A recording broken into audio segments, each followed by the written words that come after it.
Alright, so now we're going to be talking about the natural base letter E, is how we represent the natural base. So this is going to be the natural base. And we use letter E to represent that. Now this is continuing on section 3.1. This is just part B of section 3.1. The natural base E. So E is the initial of the last name of Leonhard Euler, who introduced this notation. F of x equals e to the x has special calculus properties that simplify many calculations that you'll be using. So E is called the natural base. F of x equals f of x equals e to the x is considered the natural exponential function. So the natural base itself is e, and then the natural exponential function, write it in function notation, is f of x equals e to the x. And now once again, e is just some constant number, but it's an irrational number just like pi. So we have to represent e somehow, and how we represent the letter e is the limit as x goes to infinity of 1 plus 1 over x to the x. That's the definition for representing the natural base e.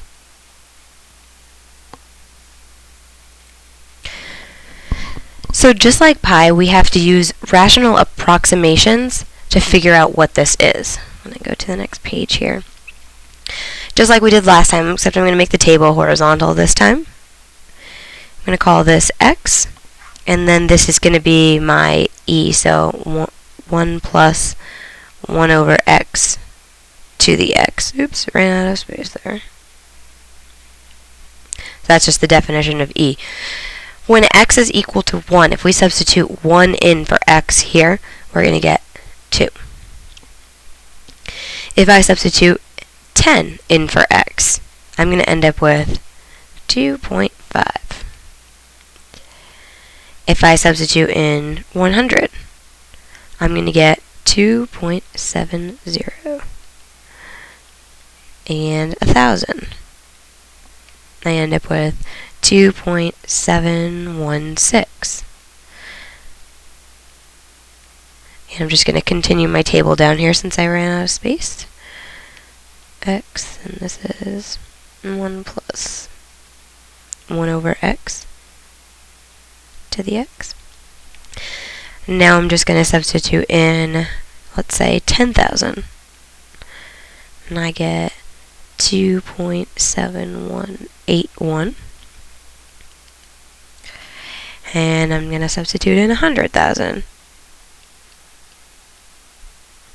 And again, you would keep doing this on and on and on. We're doing this because we are approximating an irrational number. So these are rational approximations of an irrational number. So again, just like we did pi, and I'll go back to that slide really quickly. We did the irrational approximation of pi right here. And we said that, well, 2 to the pi is approximately equal to that number, because as we went down and down and down, it looked like 8.8 wasn't changing.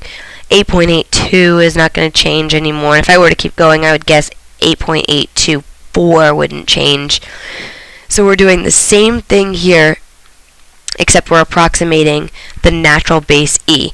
So again, it looks like 2.7 is pretty much going to stay the same, 2.71, 2.718, and actually, so if I were to write an actual approximation for e just to 2 decimal points, just like I did for 2 to the pi, I would probably say 2.71. I would actually probably do 3 decimal points, 2.718. But in actuality, we know, just like pi, it goes on forever and ever, and we can continue this number, and it's actually 1.82845 blah blah blah blah blah, and it keeps going on forever and ever. But if I was asking you for a rational approximation, 2.718 would suffice. So why is this important? Well, we have this theorem that says that any exponential function that's written in the form f of x equals a times b to the x, just like we just learned about. We have this theorem that says that anything like that can be rewritten as a function using the natural base. So we can say f of x equals a times e to the kx. A times e to the kx for some real number k.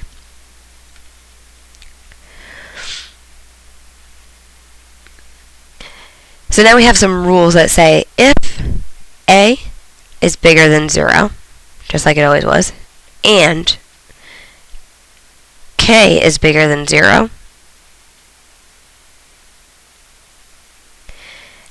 then our new function, f of x, equals a times e to the kx, is exponential growth.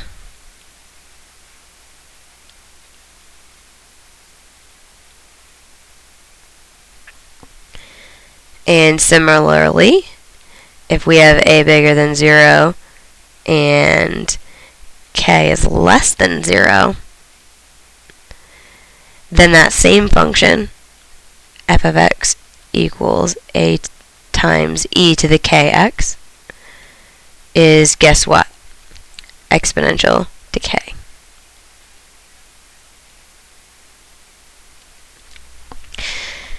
And remember I said that k is some constant, a certain real number that makes these two equal to each other. So we can somehow figure out how these are equal to each other. And we're going to talk more about how to make e to the kx equal to b to the x at a later time. But just know that there is some real number k that makes these two equal to each other. We're going to talk about that a little bit later on. So once again, we're going to have transformations. This is why that whole unit about transformations was really important, because we're going to keep going back to these.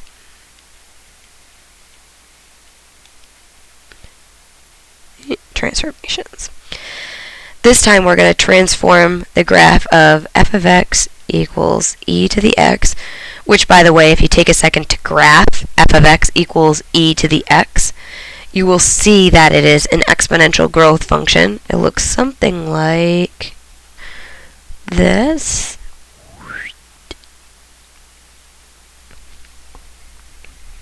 And you can look at that on your calculator for a more exact, but that's the general shape of it. And this time we're going to transform three functions. Our first one is going to be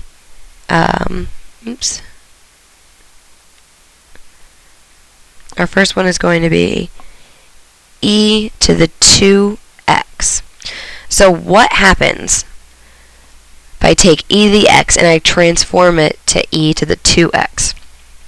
Well, I'm changing my x value, so it's actually going to be a horizontal shrink by a factor of 2.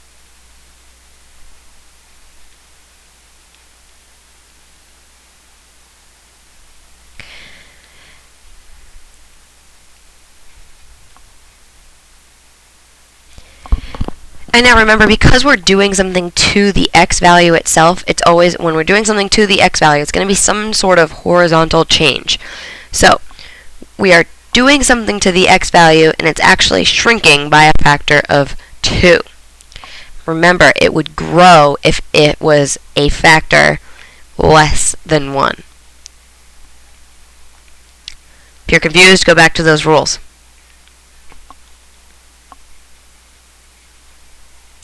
Our next example is going to be e to the negative x. So again, we're changing the x value, so it's going to be some sort of horizontal change. And I'm just going to change colors here. Horizontal change. This is actually going to reflect it over the y-axis. So it's going to make our new graph look like this. Horizontal change is just reflecting over the y-axis. Reflect over y-axis.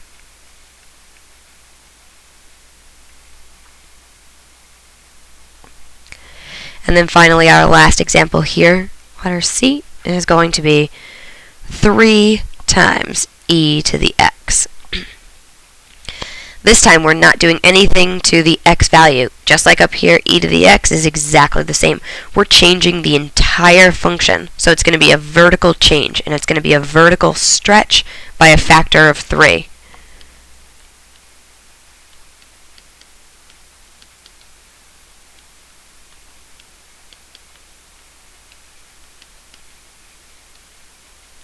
Factor 3. Sorry if that becomes a little bit difficult to read down there. Vertical stretch by a factor of 3. Alright, so using that information, we're going to have this thing called a logistic function. And it's sort of like it actually is an exponential function, but it sort of changes a little bit, and it gives us a more real-life example of what happens. So an exponential growth function increases at always an increasing rate, and it's not bounded, right? We always talk about an exponential growth function just does this, and it's going to keep going up and up and up and up and up forever, and it's not bounded. However, in many growth situations, there's a limit to the possible growth. So think about it. A plant can only grow so tall. The number of goldfish in an aquarium is limited by the size of the aquarium. You can't have more goldfish than you have space for it. And even in populations, there's this thing called a carrying capacity, which many of you have probably talked about before. There's some limit to growth. So this, even though it's a real function, it's a real growth function, it's not a realistic function, because we'll never have an example that's it's gonna keep growing forever and ever and ever. So we have this function that's associated with a growth function. It's bounded both above and below, and we call it a logistic growth function. I'll try and write that down for you.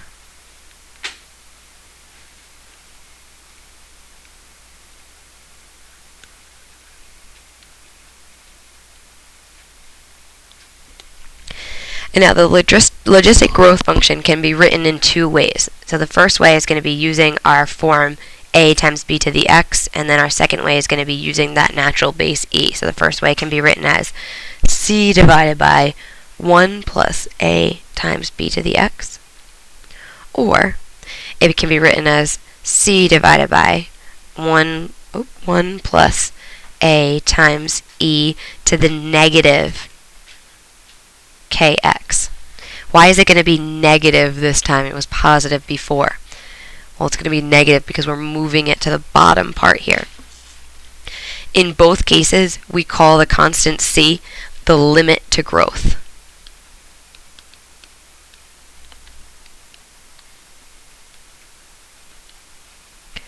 And you might have also talked about in some of your other classes that the constant c can also be called the carrying capacity when we're talking about populations.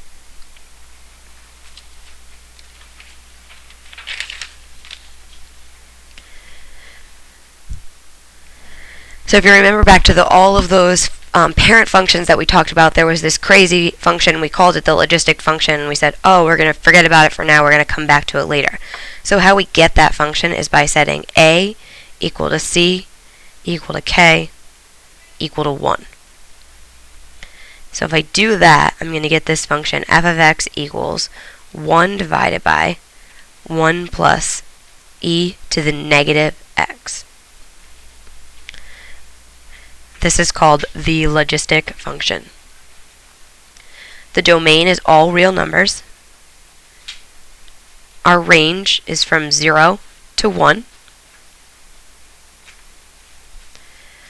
The horizontal asymptotes are y equals 0 and y equals 1. There are no vertical asymptotes. It's symmetric about the point 0, 1/2.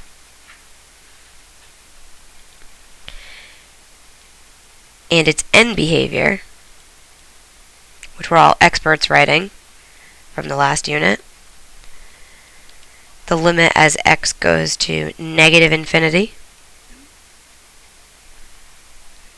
is equal to 0, and the limit as x goes to positive infinity is 1, which makes sense because those are our two horizontal asymptotes. How do we get our horizontal asymptotes? By finding the limits as x goes to negative infinity and as x goes to positive infinity. So now if you graph this function here on your calculator, you're always going to get the same basic shape, and it's going to look something like this. Remember, our horizontal asymptotes are 0 and 1. So if this is 1, this is a horizontal asymptote right here. And our graph crosses at 0, 1/2, so it's going to look something like this. It approaches both of our asymptotes from either end, but never actually touches them or crosses them. Again, this is the basic logistic function. However, all logistic functions are similar to that basic function. So every single logistic function that you're going to see is going to have some asymptote up here and 0, and it's going to have the same basic shape. It's going to approach it from both ends and have the same basic shape. Remember, our logistic function looked like this: c divided by 1 plus e times negative kx. I'm sorry, there's a in there, a times that. And again, all logistic growth functions look similar to this. They're bounded by their horizontal asymptotes, and the horizontal asymptotes are always going to be y equals 0 and y equals c. Whatever that c value is going to be that second horizontal asymptote. Our range is always going to be from 0 to c. Whatever that c value is, whatever the horizontal asymptote, our range is going to be up to c. Open bracket, because remember, it'll never touch it. The function is always going to be symmetrical about a certain point. And that certain point is always going to be some point with a y coordinate, c divided by 2. Whatever that c value is divided by 2 is the y coordinate of the symmetrical point. You have to find the x value, whatever that may be. And the end behavior is always going to be the limit as x goes to negative infinity is always going to be 0. And the limit as x goes to positive infinity is always going to be what? You guessed it, the letter c. Whatever that c value is dictates all of these pieces of information. So let's try an example with this.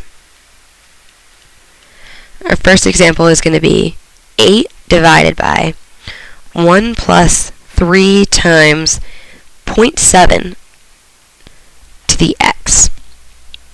So what I want you to be able to do here is tell me what the horizontal asymptotes are. Tell me what the horizontal asymptote is, and tell me what the growth limit is. Well, you need to know what the growth limit or the carrying capacity is first. And we know that's always our c value. So in this case, our c value is 8. That means that our horizontal asymptotes are going to be y equals 0 and y equals 8.